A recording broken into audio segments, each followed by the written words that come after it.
Welcome to Season 2 of the Making Bank podcast, where we continue our exploration of South Florida's entrepreneurial landscape with host Keith Costello, co-founder and CEO of Locality Bank. Sit back, relax, and let South Florida visionaries guide you on an entrepreneurial journey from tribulation to triumph, sharing the very stories that have shaped them. Hi, good evening, everybody. Thank you for being here. I'm Keith Costello, co-founder, president, CEO of Locality Bank. And I want to introduce my co-founders, Drew Sato, right there. And where's Corey LeBlanc? Corey LeBlanc. So we're entrepreneurs too. We're just not legends. Oh. Yet. Soon. That means you're not old. Yeah, it means you're not old. So we're really, really excited about tonight's podcast. We've been doing these podcasts with different entrepreneurs for a while.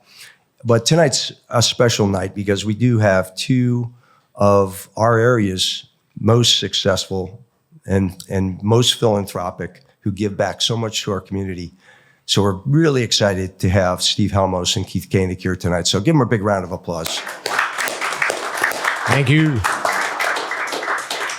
Well, we're also excited because this is the first live podcast we did. And I was bugging Steve. I said, come on my podcast. And he'd be like, yeah, I'm busy. And then I said, well, how about if we do a fundraiser for Madeline Halmos Academy? All of a sudden, I got his attention. I said, well, we'll charge everybody $1,000 and we'll fill the little room that we have here in the bank and we'll do something good for the community. We'll get some people out and we'll also record something that I think is going to be very valuable for the people who we reach, entrepreneurs. And I see some of our entrepreneurial clients in the audience because they want to hear about what you guys have to say.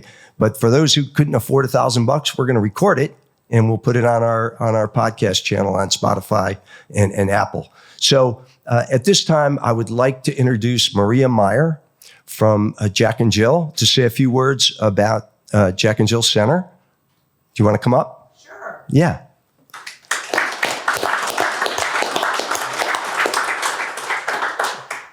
You can use Steve's. Okay. Thank you, Keith. Good evening, everybody. And first of all, I want to thank all of you for supporting this event. I know it's the first time that Keith has done this, and I got an email, and this is an idea we have, and I just thought, oh man, this is amazing. I told Steve, I said, this is the easiest donor program I think we've ever done. So, but most of you all know about Jack and Jill. I see a lot of familiar faces in the audience. And I think you all know that we've been around since 1942. We've been here over 80 years. We're the oldest early education center program in all of Broward County. And we're really proud of that. It's an amazing fact. We've helped tens of thousands of families and children throughout the years. We have added some new programming, the Madeline Halmos Academy, which we're so proud of, where we're helping children from kindergarten through 5th grade. And it's a private elementary school. In addition, we also have our family program that we've had for many years, which is a wraparound service for our families. And of course, our early ed center. And now we also have a health program that we added about 2 years ago with the help of United Way.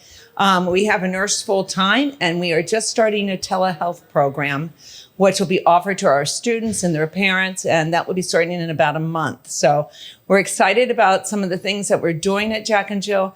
And again, I just want to thank this community because you all are amazing. I mean, we could not do it without all of you and the many partners that we have in Broward County and the rest of South Florida. So thank you so much.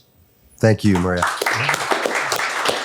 And so we raised $40,000 tonight, so thank all of you. And we hope to do more of these. So now let's get down to the podcast. And so we'll start like we normally do, which is starting from the beginning and really talking about childhood, what it was like growing up. And we'll start with Steve. Tell us about your family history. I know it's pretty interesting. Well, let's see. I have an hour and a half to say that. You got as much time as you want. Well, I was born in Hungary. My parents were of Jewish background, and my parents fled Hungary to to flee the oppression of the Germans and then later the Russians.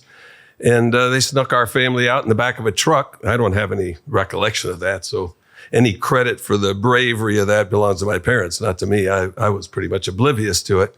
But we came to the United States. We lived in Oakland, California, and then moved to South Florida, to Miami in 1959, when my dad started working for a Ryder, a trucking company.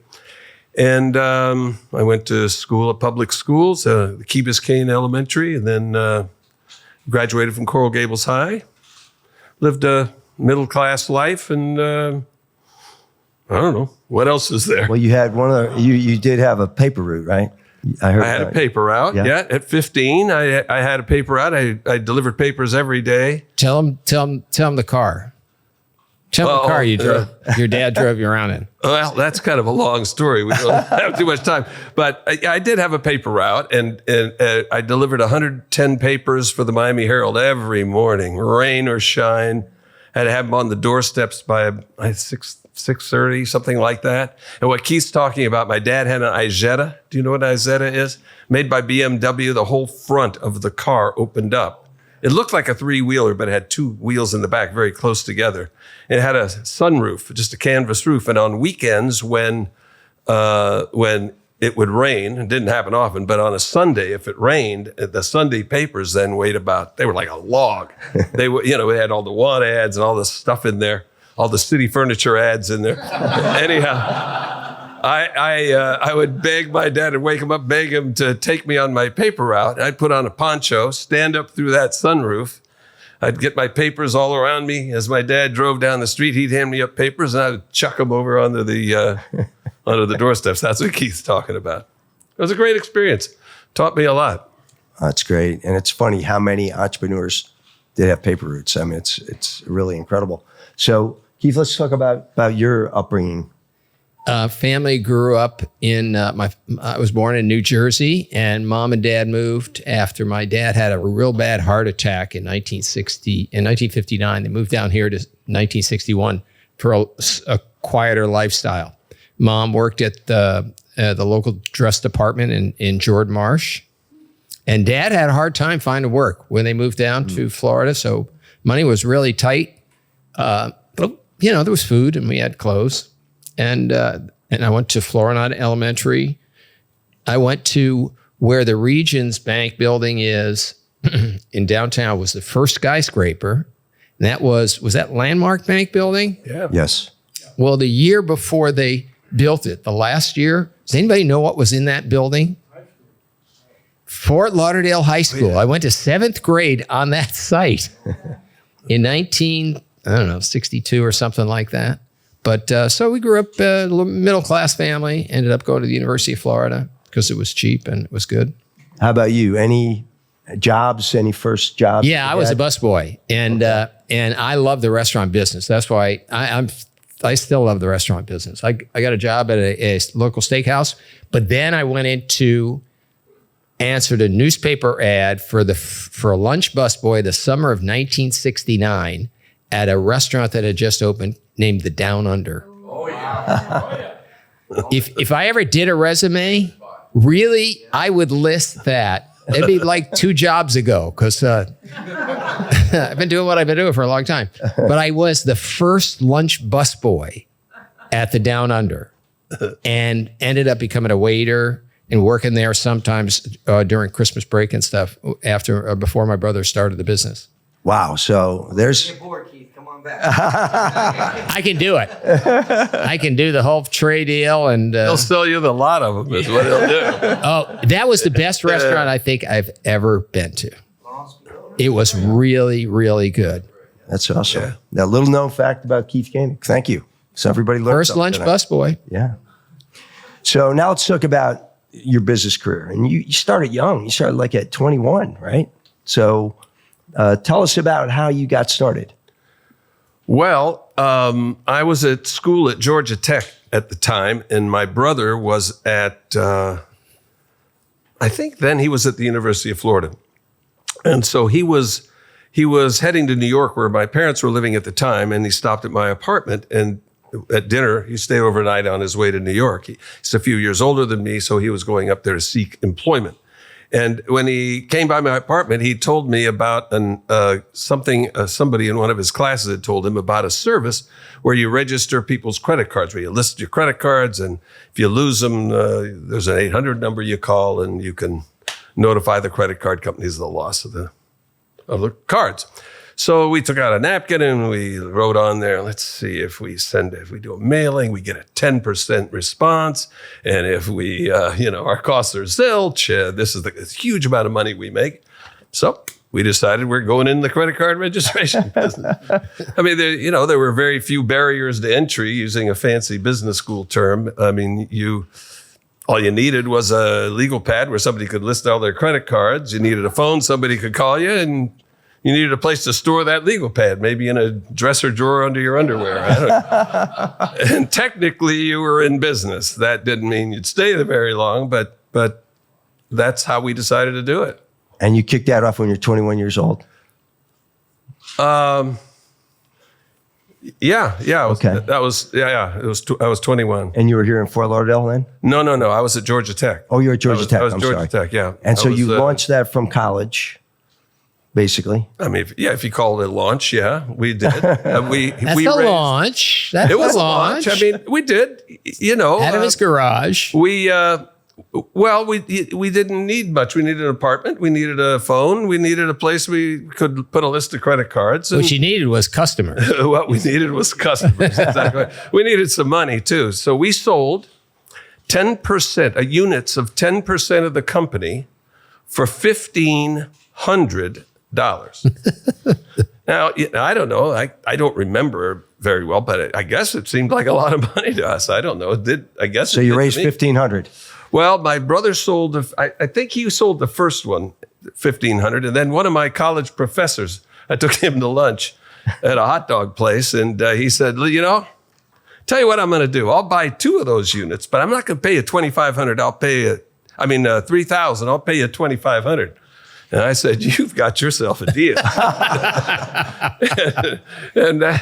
So we sold him 20%. So that got you the money to get going. We got going. It didn't last very long. He ended up getting a good return. I was going to say, what did that guy catch? The market cap at the top was over $1 billion. Well, let's put it this way. He turned out to be a bit of a jerk.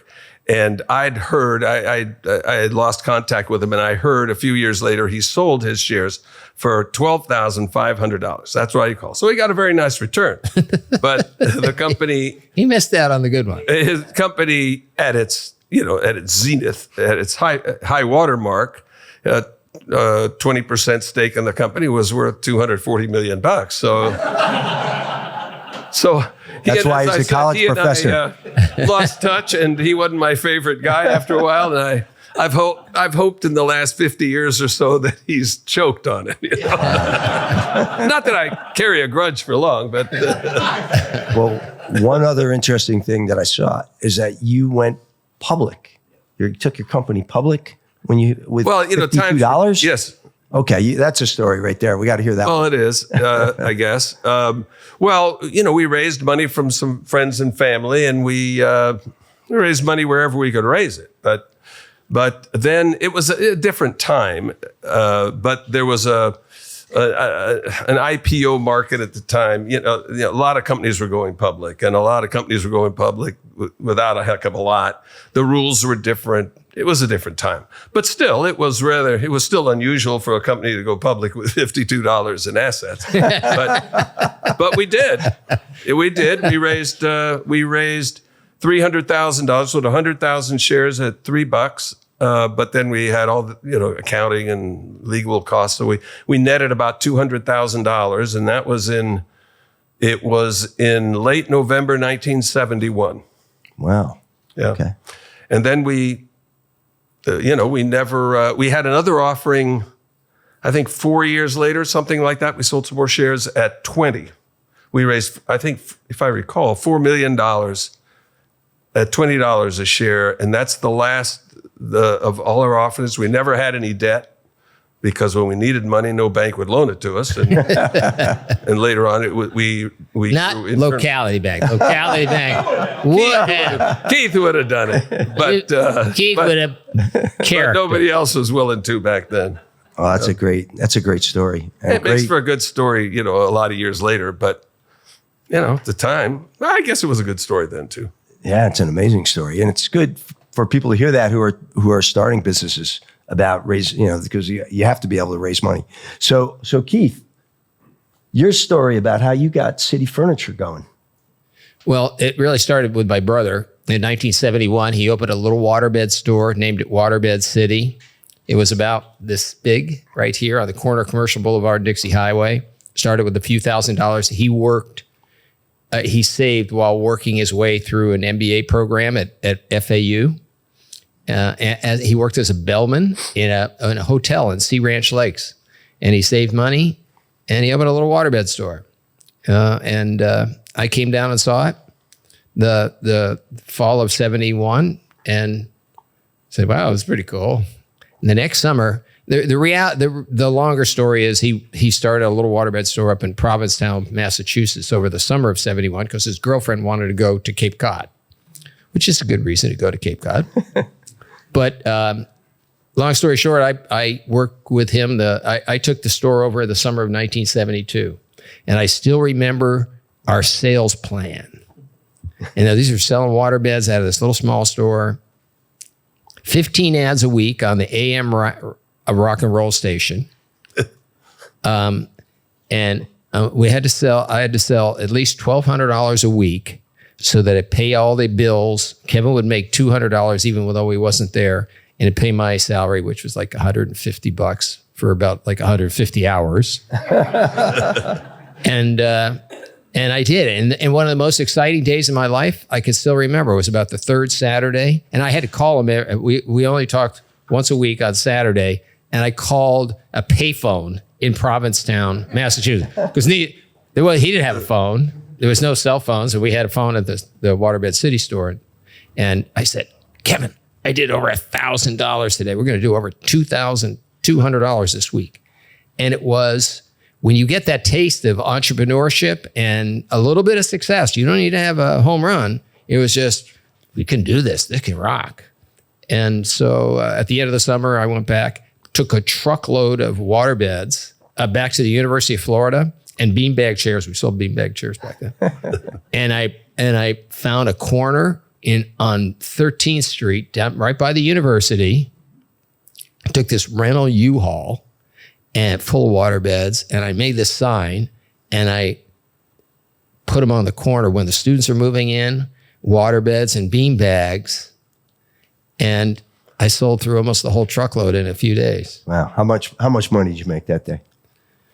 Oh, boy, I should remember that. No, I just remember the $1,000 Saturday. It was probably around that. Yeah, I probably sold $3,000, $4,000, $5,000 worth of water beds in a few days. So you're feeling great then? Yeah. Paid for the year. It was great fun. So business is fun. You got to have fun. Yeah, when you're making money. When you're making money. Not so fun when you're not making money. Exactly. So let's go there. So you start off and you're making money. You've got some success. What happens next? What things did you have to overcome? What challenges kind of came at you as you grew? Oh, we all know there's tons of challenges, right? Just running a business. But the biggest one for us was waterbeds grew in the 70s and the 80s. And then, one of the messages I share with everybody on our team, I said, everything changes. We have to be adaptable to change in the revolution of every business and the evolution of every business. So waterbeds started to decline, and the waterbed business across the country was pretty big. I mean, we were doing, we had 14 stores, did $35 million in 1988. Wow. We were making some good dough. Not as well as he was doing, but I could split dinners. But it was then it crashed, and we had to reinvent the business to furniture, and that was like put all the chips on the table, and the reason we came up with City Furniture is it was Waterbed City, and we had to make a transition, And I had to lose waterbed. That was not going to be in the future. So we changed the name to City Furniture.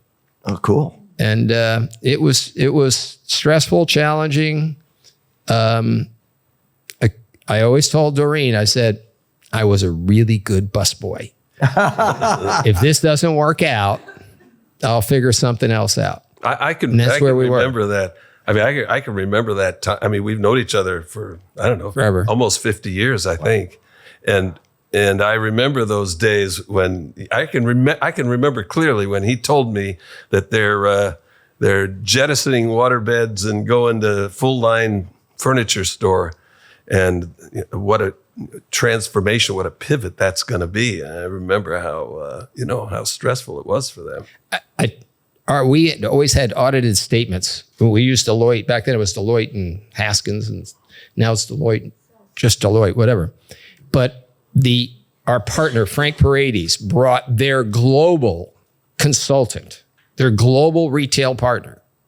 And we sat in a room together and said, here, we're going to change the name from Waterbed City to City Furniture. We're going to change our product line, add all these furniture. We got to build a new distribution center. We got all new different logistics. It's whole different logistics in terms of handling furniture, new suppliers. We got to train everybody on all these products, new marketing campaign.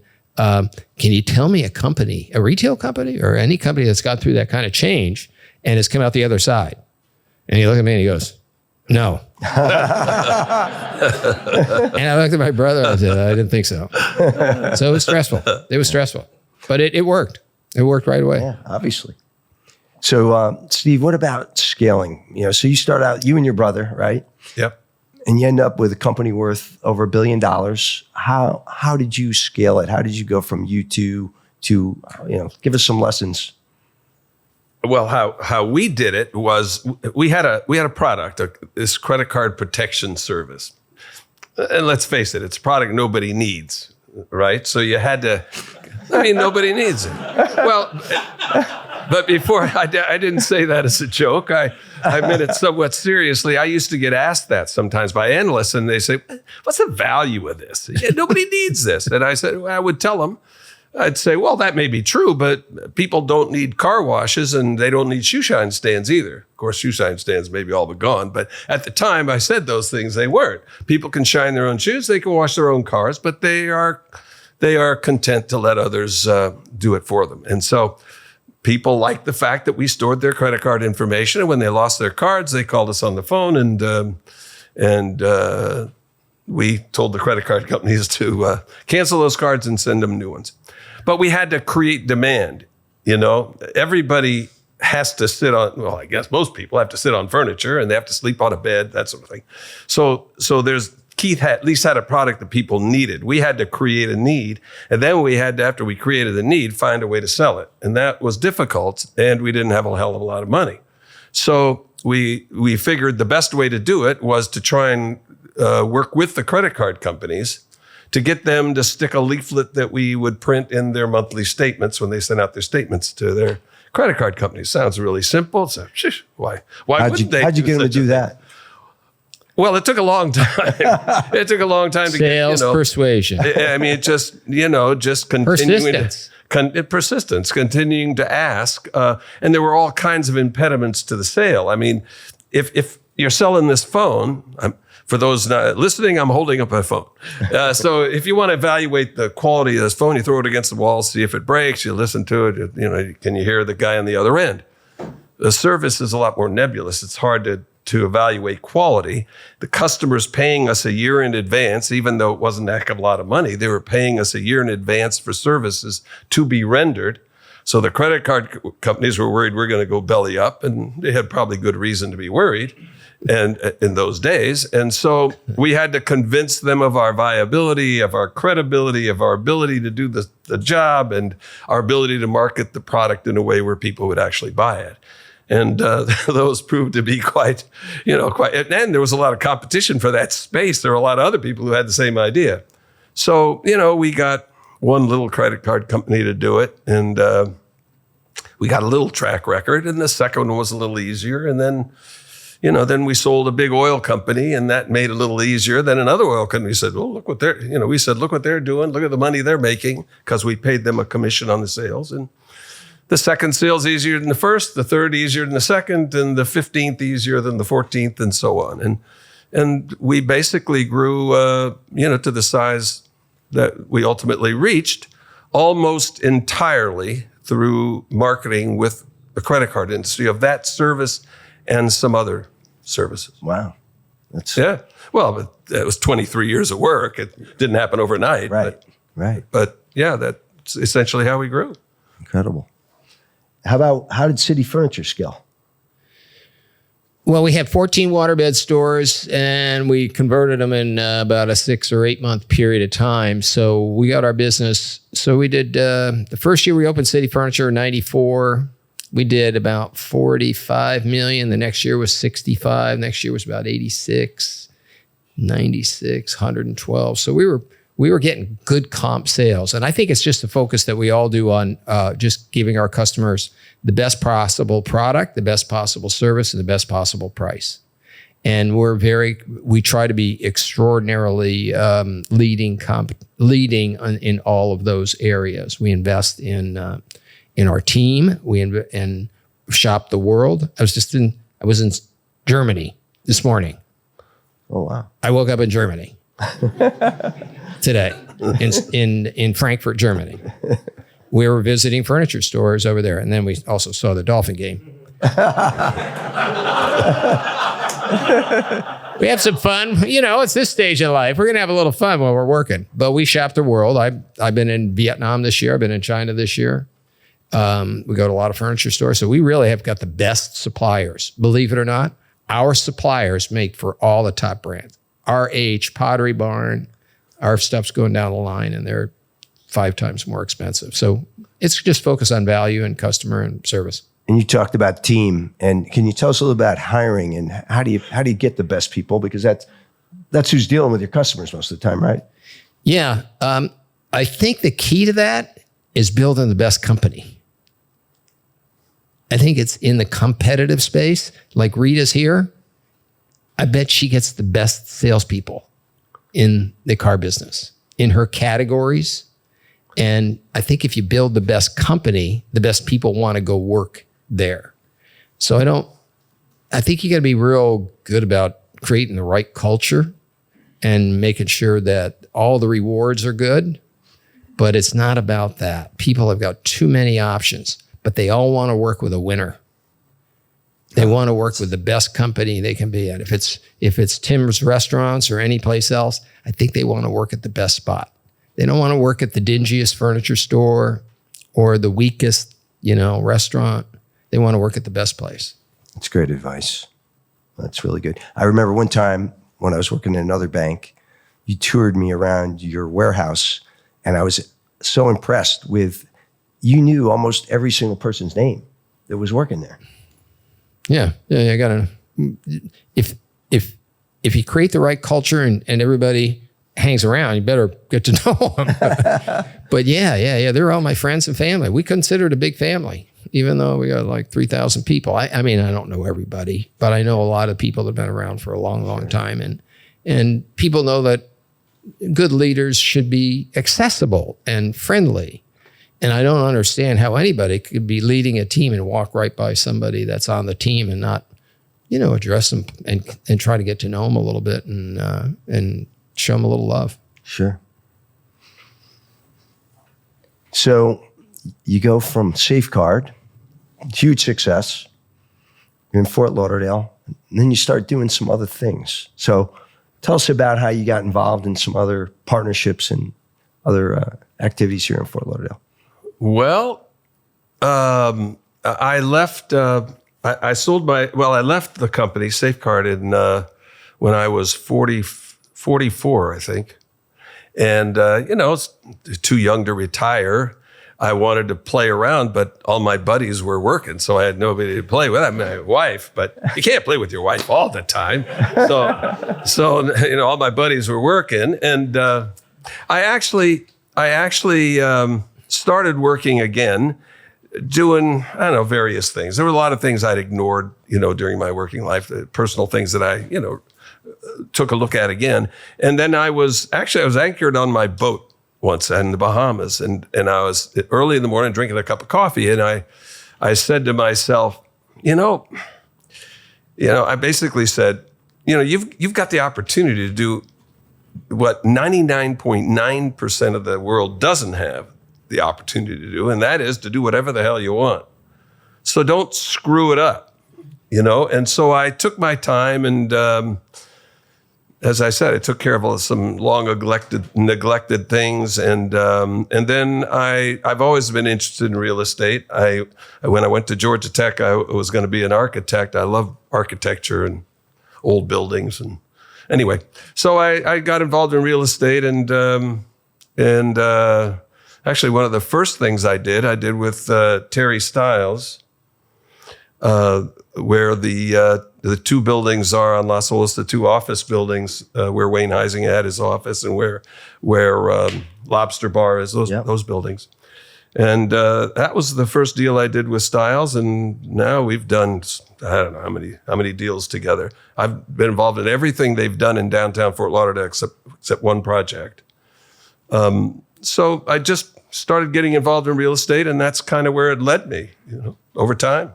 It wasn't all that conscious. It was just where I kind of went, and I met Tim Petrillo over here, and he tried to rob me of my liquidity, and he's got plenty more. Yeah, with some success. He's been somewhat successful. And so I got involved with him in some real estate ventures and in the restaurants that he does. And now I can always go and get a good table at a restaurant, Got a drink named after you, too. Yeah, who could ask for more? Yeah, he threw me a bone there. I don't know. I don't know if that answers your question. It was kind of an evolution. Yeah. Oh, that's great. Perfect. So I guess Keith, would you, if you had to give one piece of advice, let's say, but you can give more than one, obviously, but what would you say to people who are watching this or listening to you as one of the keys to being successful as an entrepreneur? Well, a few things always come to mind. I think adaptability is critical. Whatever your plan is, be adaptable. Because I think one of the biggest things I've learned is nothing that you guys and gals don't know, and that is problems are often opportunities in disguise. Problems are often just good opportunities that present themselves to you. We had the waterbed business, and that was going south, and we would have crashed and burned if we would have held on to that. And so it was the opportunity to reinvent ourselves and figure out what to do. That adaptability is something that's part of our company's culture. And right now, I'm telling everybody in our company, it's coming again. This thing's changing everything. This thing is changing everything. And the way people shop, where they buy, what they buy, how they're influenced, how they do any kind of business. So I would say that's important. On the business front, to me, the most important thing is building the quality culture that people want to be a part of. I think those are the two sides, I think. From a business leadership, the message I'm trying to impart on my team is that we just got to continue to evolve our business intelligently where the marketplace is going to go, and make sure that we keep the culture we have, because people want to be a part of a winning team. They want to be a part of a place that appreciates them and does good work in the community and they can be proud of.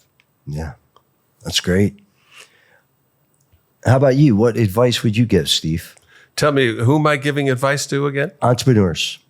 Young ones starting out? Anyone's. Well, I think you better be prepared to work hard.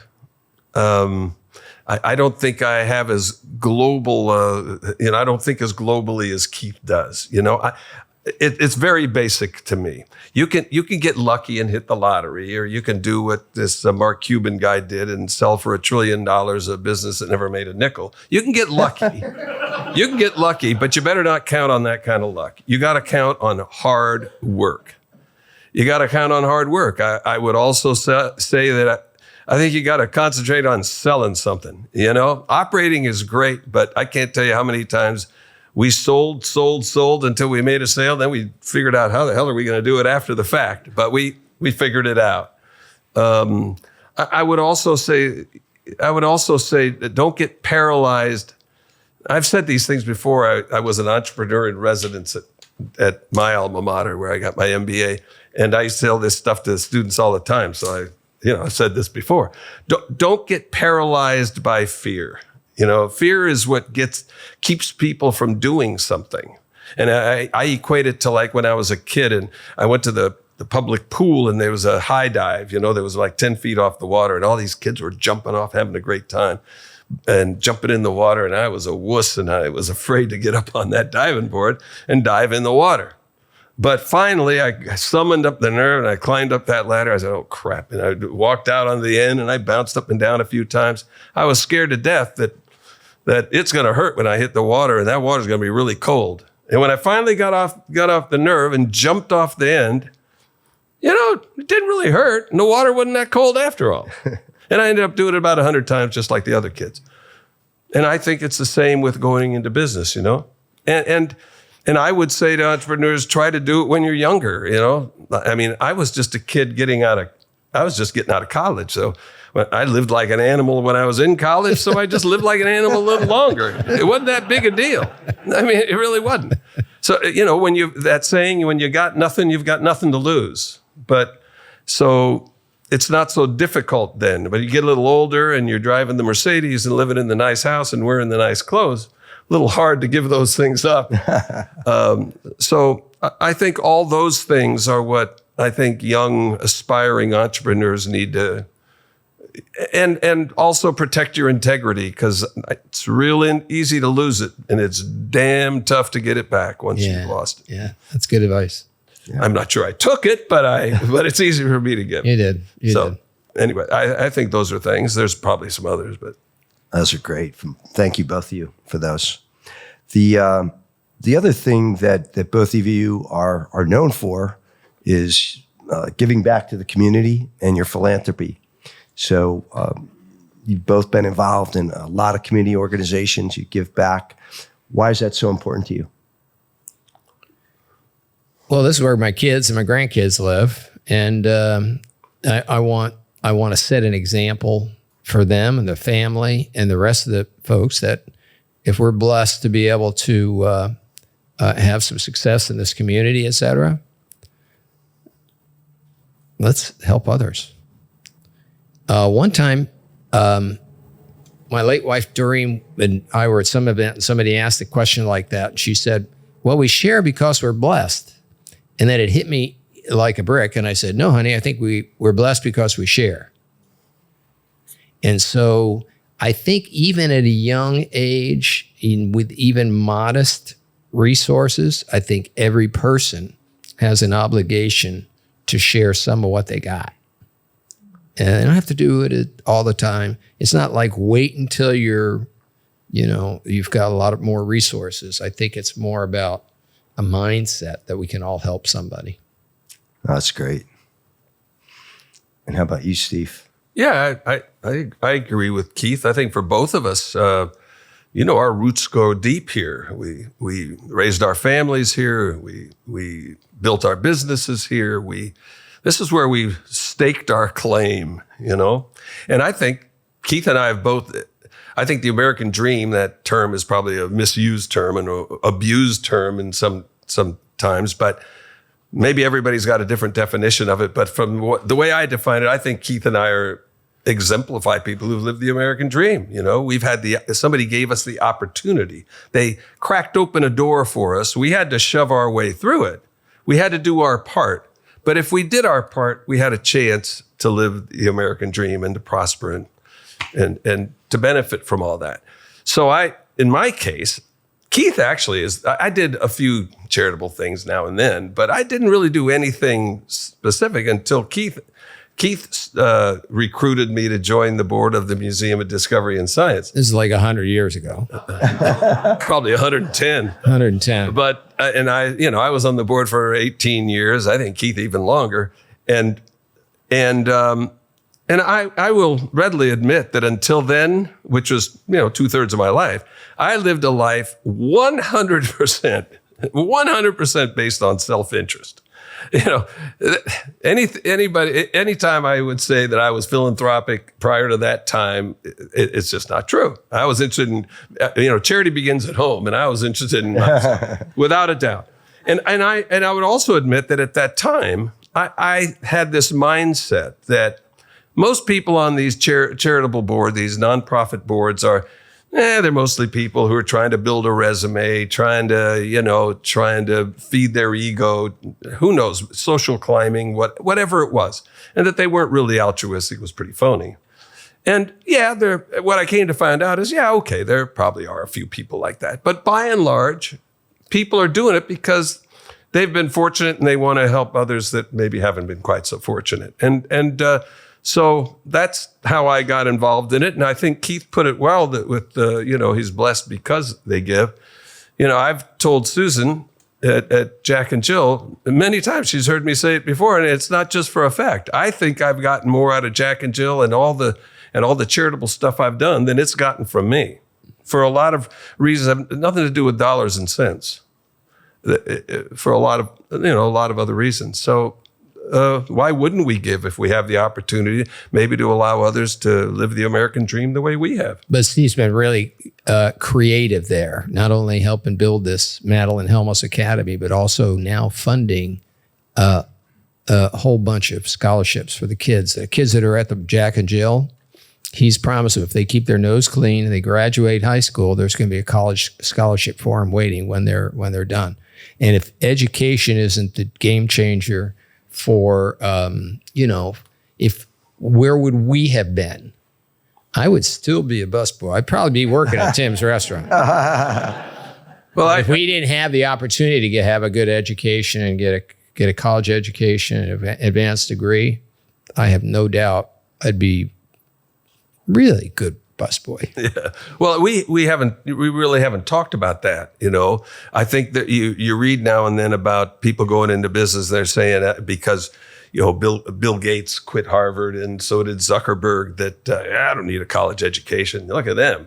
Well, there's two examples, but there's probably 1,002 others where that isn't the case. And my parents, me going to grad school to them was like going from 3rd to 4th grade. There was no thought. They were determined for me to get a great education, and I'm glad they did. I think the value of that is immeasurable.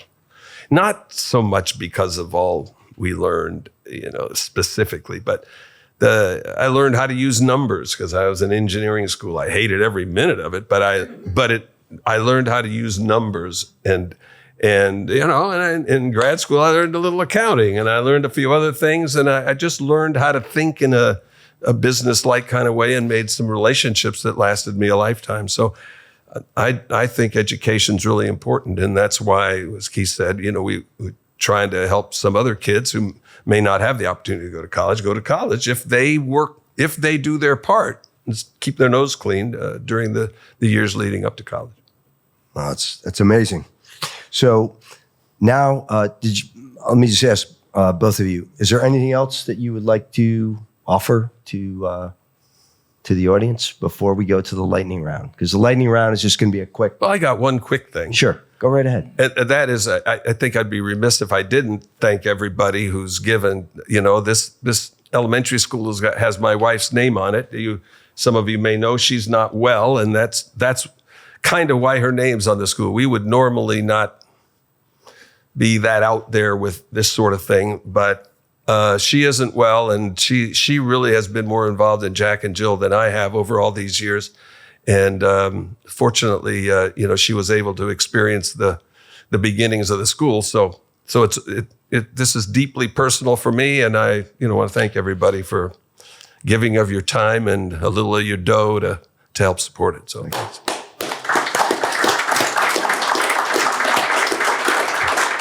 Keith, anything else? Last words? All right, you ready to go to the lightning round? Sure. Okay. Lightning round. The lightning round. So we're going to ask you a series of just quick questions. We'll go back and forth. 1-on-1. Favorite book?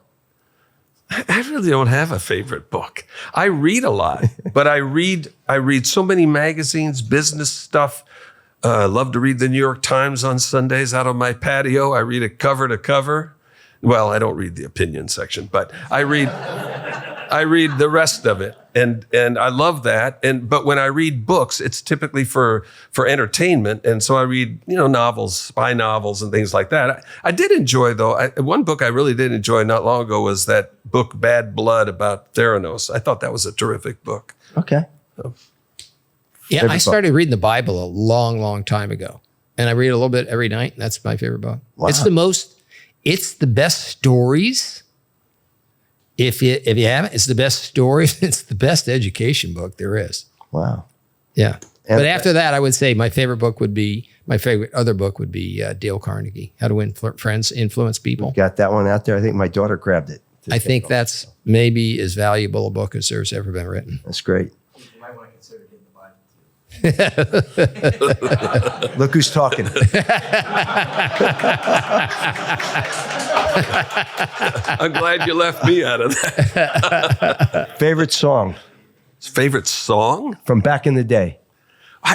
Just like you got a song that gets you excited? All right. No. Come up with a song, Tim, that Steve likes. Who let the dogs out? There you go. I don't know. Have you got a favorite song? Anything by Led Zeppelin. All right. I could have answered that for him. Yeah. Who would you, if you could, any person living or dead, would you like to have dinner with? Well, I mean, I couldn't say anything other than my parents. I mean, I would give anything to have, dinner with them again. That's wonderful. If we want to exclude that or no? You can say whatever you want. No, I mean, how could I pick anybody else? If it wasn't a family member, I think I'd really like to have dinner with Steve Jobs. I find that guy very fascinating guy. Good enough. How about you, Keith? Well, I hadn't thought about my brother, but that would be, I'd have to say that. One of my favorite dinners of all time was just a one-on-one or a two-on-two with Wayne Huizinga. And that was as interesting. What a story that is. Yeah. But what a great guy. And talk about a guy that's made this town a lot better. Well, when you think about it, and Wayne and I see. Besides, if we have a dinner with Wayne, the wine's going to be really good. Kenny Stiles is back here, his dad too. With Terry Stiles. We loved Wayne Huizinga. We the three of us were good buddies. Steve and I and Terry. Yeah. We did a lot of fun things. We did 27 years of boys ski trip at his house every year. I did not miss. No, he never missed. 27 years. Then there was a core group of us, but let's just say some of them have retired from skiing. but I'm actually up to 30, 33, 32 consecutive years, including COVID. Yeah, but Yeah. Well, you Had a lot got of different fun. boys, not our boys ski trip with Terry and Howard and all that. Yeah, we had a lot of fun with You Terry. advanced to the kids. You've let us retirees go. Yeah. How about favorite restaurant? Well, I would say the best restaurant. I mean, it's so hard. It's a tie. I would say maybe Yolo, S3, Casablanca. Actually, put Casablanca at the top of the list. I make more money on Casablanca. A bigger cut there. How about you, Keith? You know what? I'm going to say right now, I would have said Cafe Max, but the new chicken, if you haven't had the chicken at Yolo, oh my God, it's the best. Okay, there you go. We were over there the other day. He said, have the chicken. I said, of course I'll have the chicken. He eats a lot of chicken, too. I ate a lot of chicken. And I'm telling you, it was phenomenal. Don't you think? I think so. It was phenomenal. He doesn't even know what you're talking about. How about, and this is just one word, yes or no. Okay. AI, dangerous? From what I know about it, probably. Okay, that's a yes. I have to use probably. Oh no, it's the most. It'll be the most impactful thing since the web. It's going to change everything. There's going to be plenty of danger. There's going to be plenty of bad stuff, but it's going to improve medicine. It's going to improve productivity. It's going to improve. So you're positive about it? Oh yeah, Okay. can't wait. Positive? to his Well, wife? I'm positive. I'm positive about it, but of course, it's gonna get in the hands of bad people who aren't Right. going to use it for positive things. You're going to be able to have It's a two-edged an sword. avatar of Steve Halmos, Maybe on they'll the top. put hair. As long as they put hair on it. Okay. an avatar of Steve Halmos Sorry. saying things that he wouldn't say. That's unfortunately, there'll be all kinds of Yeah. false messages. How about anything new, like a new skill, something new you're learning? Actually, I think what I'm learning is to. I know this. I think I'm learning to focus on things that are important, and try and let everyday hassles be the noise that's just out there, and try not to get so bent out of shape about them. Great. I don't know if that's a skill, but Sounds like a great for me skill. it is. Yeah. How about you, Keith? I'm in my role. My son Andrew is doing a good job as CEO for the last couple of years, and he's working real hard. So I have to learn from the standpoint of running a business for a long period of time to now coaching, and he has to increase and I have to decrease. It's probably not easy to do when you're used to running everything. Yeah. I've got to watch myself because I want to. Now, just a few questions are better than strong opinions. Yeah. So are you guys okay taking a few questions from our audience? Sure. Okay. Not him. Okay. Who's got a question? Okay, Tim. God. So, obviously, I met you, both of you, when I was very young, and you guys, with along with Terry and Rick and Tom Miller and Heising, you really shaped this community to what it is today. And what I see now is there is a gap of that, right? Meaning that there's not a cohesive group of business people that are making a charge to shape this community. Or do you think I think you do. I think you guys are now. Yeah, you're stepping into those shoes. Steve Hudson's doing a great job. So my question is, how do you feel about the direction of where our community as a whole is going? I mean, there's been a lot of people moving into the city and things like that. We're growing. What's your vision on where we're headed as a community? I love it. I don't have any concerns. I think the city's getting better and better and better, and it's cooler and cooler. There's problems. I mean, traffic and more people, but isn't that what we want? More people buy more cars. They buy more restaurant dinners, and they buy more furniture, and they do more banking, and they do everything else. That's why we're in the best place on the planet. Yeah, and I agree with Keith. I think that South Florida and Broward County in particular, I think has a great future. I mean, it's got so many great attributes as a place to do business that, and the most important thing is the biggest driver is growth.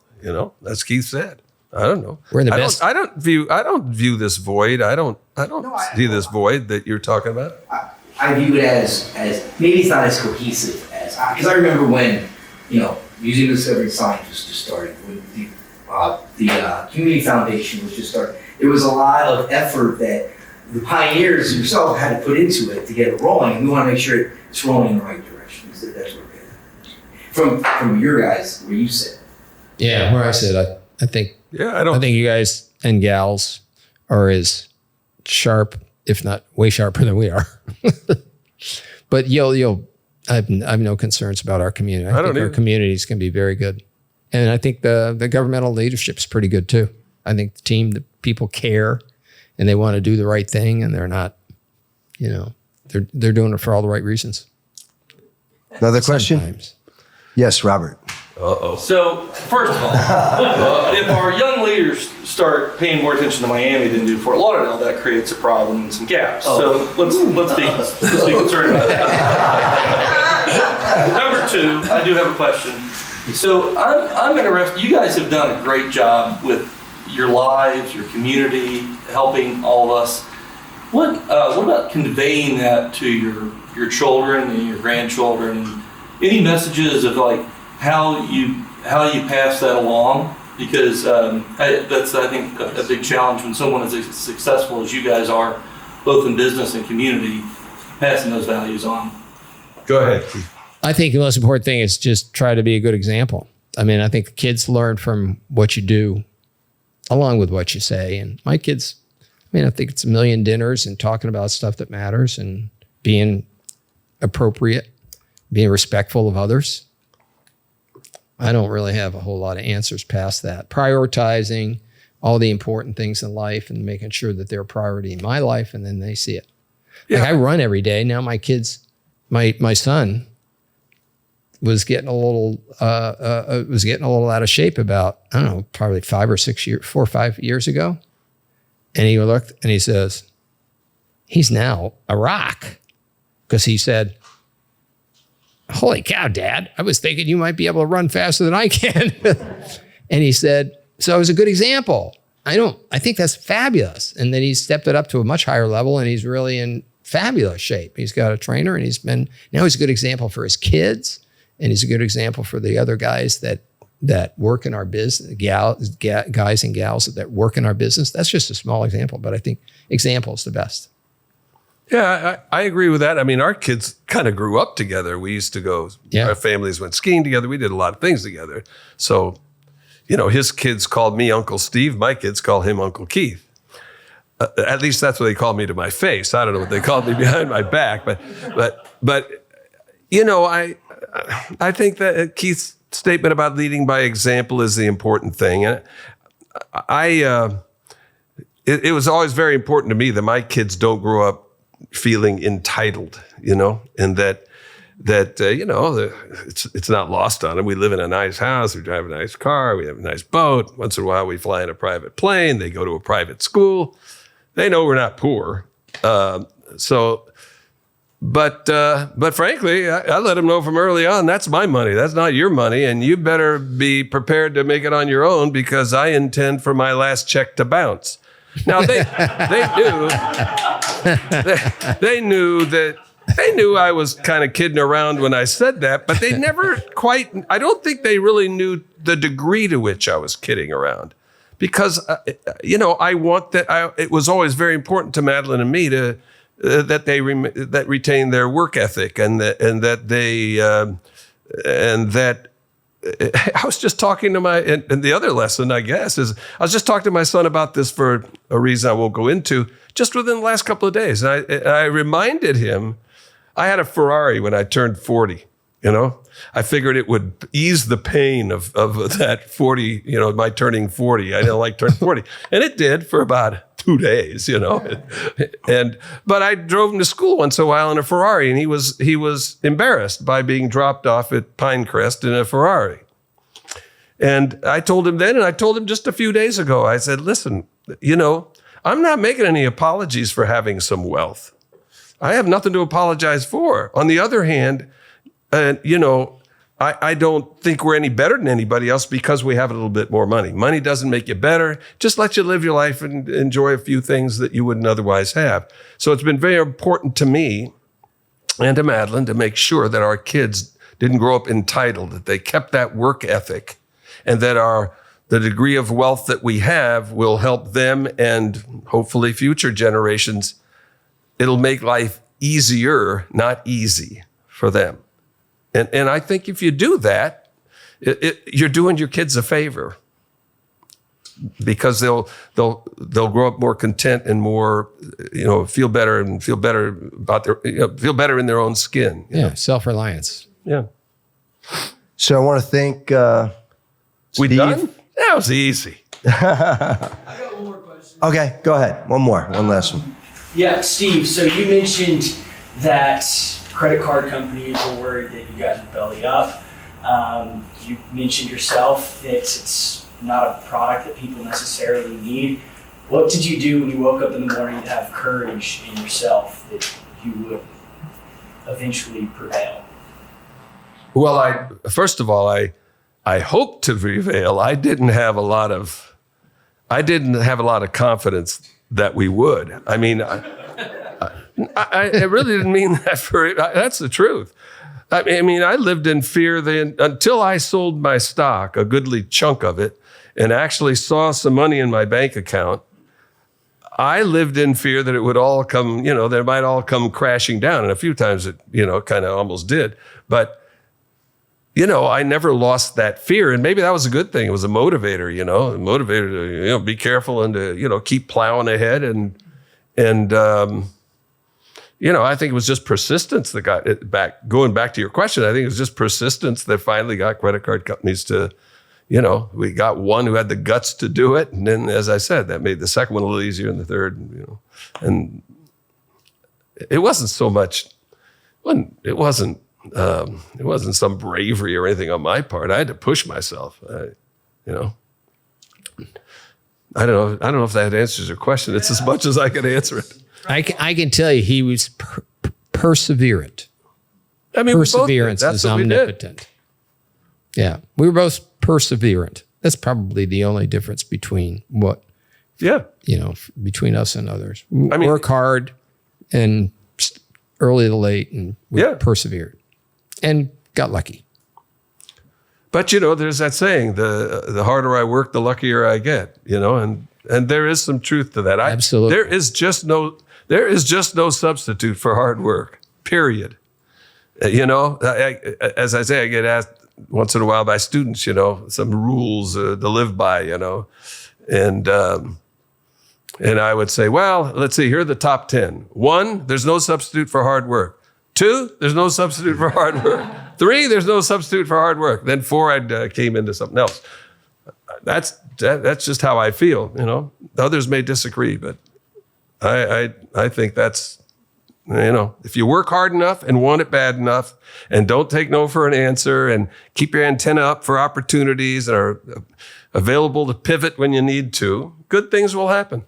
Yeah, plenty of opportunity. So hopefully you guys are not going anywhere. You'll stick around for a little bit so that people can ask questions. We do have a lot of food still. We have something to drink. Nice. So, nice. All right, thanks. And we really appreciate both of you spending time with us tonight, helping us raise money for a great charity and keep imparting a lot of knowledge for our viewers. Thank you. Not often.